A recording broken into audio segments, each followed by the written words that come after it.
हमारी परेशानियों के मूल में ज़्यादातर यही बात होती है कि ना तो लोग हमारे हिसाब से चल रहे हैं और ना ही हम लोगों के हिसाब से चल रहे हैं। हमारी जो अपेक्षाएं होती हैं उस पर लोग खरे नहीं उतरते और हमें निराशा होती है। और कभी कभी यूं भी होता है कि लोग जो आपसे उम्मीद करते हैं आप भी उनकी उम्मीदों पर खरे नहीं उतरते हैं और लोग आपको कुछ न कुछ ऐसा कह देते हैं कि आप उसकी वजह से डिस्टर्ब हो जाते हैं। तो क्या ऐसा हो सकता है कि आप जो चाहें उसके मुताबिक लोग चलें या लोगों के हिसाब से आपकी ज़िंदगी चले? बस यही जो दूसरों से हम अपेक्षा रखते हैं, जो म्यूचुअल इंडिपेंडेंसी है, वो बनाए रखना ही आपकी खुशियों के मूल में है। यानी कि एक दूसरे पर हम निर्भर तो रहें, लेकिन एक दूसरे की भावनाओं को समझें, कुछ हद तक उन्हें स्वतंत्रता भी प्रदान कर दें कि वो जो करना चाहते हैं करें। और बस अगर इतनी सी बात आप समझ गए तो आपका जीवन खुशहाल हो जाएगा। नमस्कार दोस्तों, स्वागत है आप सभी का स्टडी विद ज्ञान प्रकाश में। आज है 9 जून, दिन है मंगलवार का। शुरू करते हैं आज के मॉर्निंग न्यूज़। तो 69,000 शिक्षक भर्ती से करेंगे शुरुआत। और जैसा कि आप जानते हैं कि 8 जून को इस पर सुनवाई हो गई है और सरकार ने 3 जून के आदेश पर जो डबल बेंच में याचिका, स्पेशल याचिका जो दायर की थी उस पर सुनवाई हुई है, जिस पर आज रिटन आर्गुमेंट दायर किए जाने के बारे में बात कही गई है, जिसमें ये आदेश दिया गया है कि जो भी कहना है वो रिटन में आप 9 जून तक बता दें अदालत को और उसके बाद कल यानी कि 10 जून को इसका फैसला आएगा। सारी बात इसी बात पर निर्भर करती है कि फैसले में क्या आता है। हालांकि ज़्यादातर इसी बात की उम्मीद है कि जो स्टे लगा हुआ है वो लगा रहेगा। ऐसा अनुमान इस आधार पर लगाया जा रहा है क्योंकि उत्तरमाला प्रकरण में अभी जो उत्तर हैं उनको यूजीसी को भेजा गया है कि उसका रीवेरिफिकेशन किया जाए, उसके बाद उत्तरमाला जारी हो। तो थोड़ा सा इंतज़ार तो करना ही पड़ेगा और ज़्यादातर उम्मीद यही है कि हो सकता है कि स्टे बना रहे, लेकिन फिलहाल जो कुछ भी होना है वो कल आपके सामने बिल्कुल स्पष्ट हो जाएगा। तो अनुमान लगाना तो व्यर्थ ही प्रतीत होता है, लेकिन फिर भी जो परिस्थितियाँ होती हैं उसके हिसाब से कुछ अनुमान तो आप लगा ही लेते हैं। तो कुल मिला के स्थिति ये है कि कल ये निर्धारित होगा आदेश आने के बाद कि 69,000 शिक्षक भर्ती की दशा और दिशा क्या होगी। हालांकि फ्रेंड्स, जो भर्तियां विगत कुछ समय में हो रही हैं, अगर वो भर्तियां अपने समय से पूरी हुई होती, लाइक एस टीजीटी, पीजीटी या फिर 69,000 शिक्षक भर्ती, सॉरी टीजीटी, पीजीटी और जो एलटी ग्रेड की शिक्षक भर्ती है, अगर ये भर्तियां अपने समय से पूरी हुई होती तो निश्चित रूप से मेरिट और भी नीचे जाती। इसके अलावा भी 69,000 में कई सारे पेज हैं। फिलहाल थोड़ा सा इंतज़ार आप लोग रखें क्योंकि कल ही आपको पता चल जाएगा कि आगे क्या और कैसे होगा। और यहाँ पर लगभग 2.5 महीने बाद बंद रहने के बाद सोमवार से इलाहाबाद हाईकोर्ट के न्याय कक्षों में एक बार फिर वकीलों की बहस और माई लॉर्ड जैसी आवाज़ें गूंजी हैं। पर इस बार नज़ारा एकदम बदला हुआ था। न तो अदालत के कमरे ठसाठस भरे थे, न ही कॉरिडोर में काला कोट और गाउन पहने वकीलों का झुंड था। जो बहस करने आए वो सफ़ेद शर्ट और पैंट में नेक बैंड के साथ थे। जज हों या वकील, सभी के चेहरे पर मास्क था और सोशल डिस्टेंसिंग के साथ मुकदमों की सुनवाई हुई। हालांकि मुकदमों की संख्या सीमित थी, लेकिन अदालत खुलने को लेकर वकीलों में उत्साह दिखा। लॉकडाउन के दौरान सिर्फ जरूरी मुकदमे वर्चुअल कोर्ट में सुने जा रहे थे और खुली अदालत में सुनवाई को लेकर हाई कोर्ट की कोविड-19 कमेटी ने पहले ही कड़ी गाइडलाइन जारी की है। लिहाजा उन्हीं वकीलों को भीतर आने की अनुमति दी गई थी जिनका कोई केस लगा था। और सुनवाई के दौरान सोशल डिस्टेंसिंग का भी पूरा पालन किया गया। कोर्ट रूम में सिर्फ 6 कुर्सियां थी, यानी कि मिला जुला कर स्थिति ये थी। कोर्ट खुल गए हैं, लेकिन सोशल डिस्टेंसिंग की वजह से अभी ज़्यादातर जो भीड़ होती थी वो भीड़ अभी एकत्रित नहीं है। और इसी के साथ हाई कोर्ट और अधीनस्थ अदालतों के जो अंतरिम आदेश थे वो 29 जून तक बढ़ा दिए गए हैं।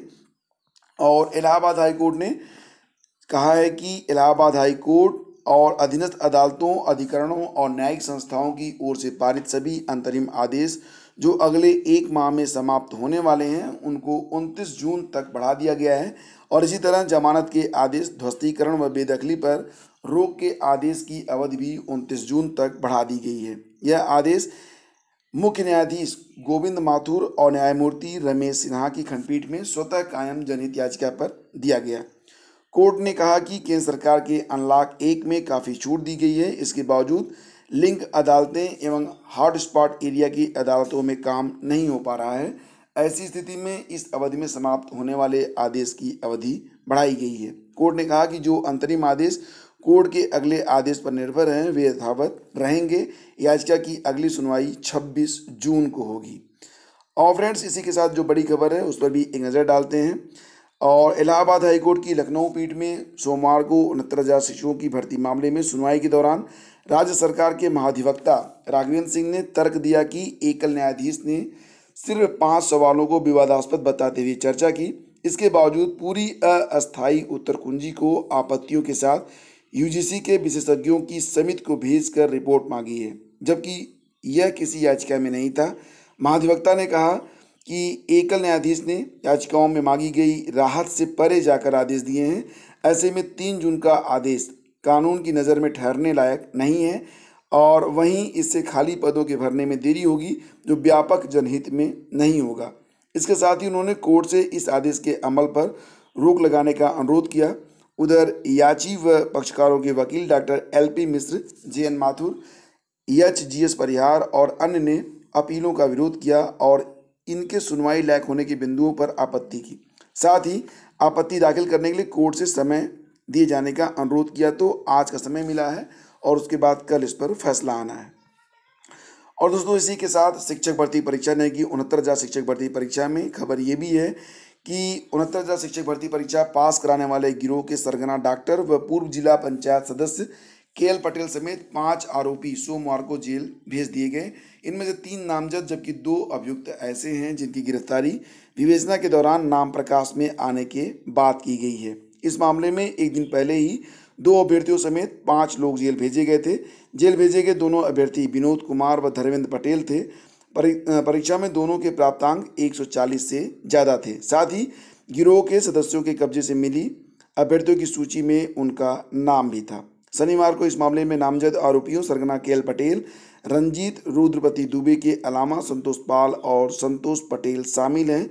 सोरावा पुलिस ने बताया कि जेल भेजे गए नामजद आरोपियों के अलावा अन्य दोनों के नाम विवेचना के दौरान प्रकाश में आए हैं। दोनों के नाम मामले में नामजद रुद्रपति ने अपने मददगार के तौर पर बताए हैं। तो इन लोगों का पकड़ा जाना एक बड़ी उपलब्धि है, लेकिन आगे ऐसी की घटनाएं ना हो, इस पर कड़ी जो है कार्रवाई सुनिश्चित होनी चाहिए।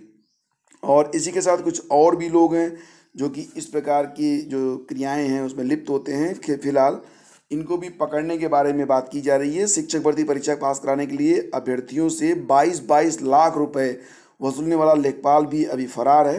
प्रयागराज के साथ जिले की पुलिस भी उसकी तलाश कर रही है। प्रयागराज पुलिस ने उसकी तलाश में अंतु इलाके में डेरा डाल दिया है। तो रविवार की रात पुलिस ने उसके घर पर दबिश दी, लेकिन लेखपाल तो नहीं मिला, लेकिन कुछ अभिलेख हाथ लगे हैं। और इसी के साथ TET पास कराने वाले गिरोह का वांछित शिक्षक भी गिरफ्तार हुआ है। मामला 2016 का है।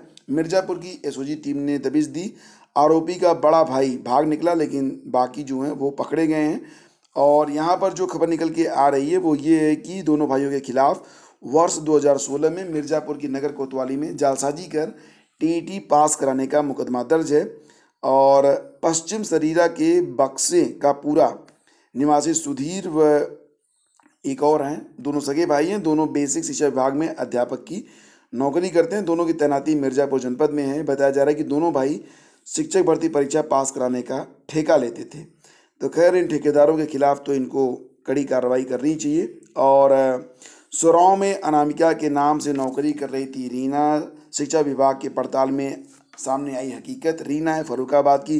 फ्रेंड्स, यहाँ पर जो भी कहानी है उससे आप वेल नोन है। सबसे बड़ी बात यह है कि मामले में शिक्षा विभाग से जुड़े अफसरों की बड़ी लापरवाही भी सामने आई है। जिस तरीके से यह पूरा फर्जीवाड़ा किया गया उससे साफ है कि दस्तावेजों के सत्यापन में गंभीरता बढ़ती जाती तो शायद यह खेल पहले ही पकड़ लिया जाता और आदेश के क्रम में ही आवेदन के वक्त ही निवास प्रमाण पत्र की जांच करा ली जाती तो सच्चाई सामने आ जाती। इसके अलावा तहरीर में अफसरों ने यह बात खुद बताई है कि विद्यालय में कार्यभार ग्रहण करते वक्त अनामिका शुक्ला की ओर से मूल शैक्षिक दस्तावेज नहीं प्रस्तुत किए गए। ऐसे में सवाल उठता है कि आखिर इस दशा में नियुक्ति पत्र कैसे जारी हो गया। तो ये प्रकरण तो काफ़ी चर्चा में है और इसमें नए नए खुलासे रोज़ हो रहे हैं। कभी नाम बदल जाता है तो कभी पता बदल जाता है, कभी जात बदल जाती है, कभी डिग्री बदल जाती है। फिलहाल ये जो पूरी कहानी है इस पर अधिक मंथन की आवश्यकता नहीं है, लेकिन यही कहना चाहूँगा कि अगर थोड़ा सा अलर्टनेस दिखाया गया होता तो ऐसी घटनाएं न होती। और यहीं पर 69,000 शिक्षक भर्ती को निरस्त कर नए सिरे से परीक्षा कराने की मांग लगातार हो रही है। युवा मंच ने शिक्षक भर्ती को व्यापम से बड़ा घोटाला बताया है और जांच कराने के लिए हाईकोर्ट में याचिका दाखिल कर दी है। या अभ्यर्थियों का कहना है कि उनके पास शिक्षक भर्ती में पेपर लीक के पर्याप्त साक्ष्य हैं, जिन्हें सरकार को गंभीरता से लेना चाहिए और जांच करानी चाहिए। सरकार को जांच कराने में कोई आपत्ति नहीं होनी चाहिए। 69,000 शिक्षक भर्ती में एक ही विद्यालय की एक ही कक्षा में क्रम से प्रतियोगियों का पास होना इस बात की पुष्टि करता है कि सामूहिक नकल हुई है। और इसी के साथ डीएलएड 2018 बैच के प्रशिक्षुओं ने तीसरे सेमेस्टर की परीक्षा तिथि घोषित करने की मांग को लेकर सचिव पीएनपी को ज्ञापन सौंपा है। प्रशिक्षुओं का कहना है कि उनका तीसरा सेमेस्टर 5 जनवरी को पूरा हो गया।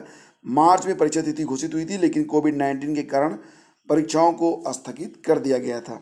और सचिव पीएनपी अनिल भूषण चतुर्वेदी से मुलाकात कर प्रशिक्षुओं ने तृतीय सेमेस्टर के प्रशिक्षुओं को द्वितीय सेमेस्टर के प्राप्त अंकों के आधार पर प्रमोट करने और चतुर्थ सेमेस्टर की परीक्षा तिथि घोषित की जाने के लिए ज्ञापन सौंपा है। और इसी के साथ फ्रेंड्स, ये आज की न्यूज़ यहीं पे समाप्त होती है। Thank you so much for listening. और चलते चलते आपको बता दें कि लॉकडाउन लगभग ओपन हो चुका है, लेकिन आप लोगों को अत्यधिक सावधानी बरतनी है। बिना किसी ज़रूरी काम के आप घर से बाहर बिल्कुल भी ना निकलें। और बाहर निकलने के बाद ज़्यादातर दुकानों पर बैठकर खाना पीना तो बिल्कुल आप परहेज करें।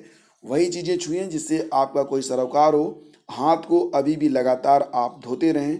याद रखिए, जान है तो जहान है। खुद की सुरक्षा खुद के हाथ। Thank you so much for listening. Video को अधिक से अधिक शेयर कर दीजिएगा। बहुत बहुत धन्यवाद।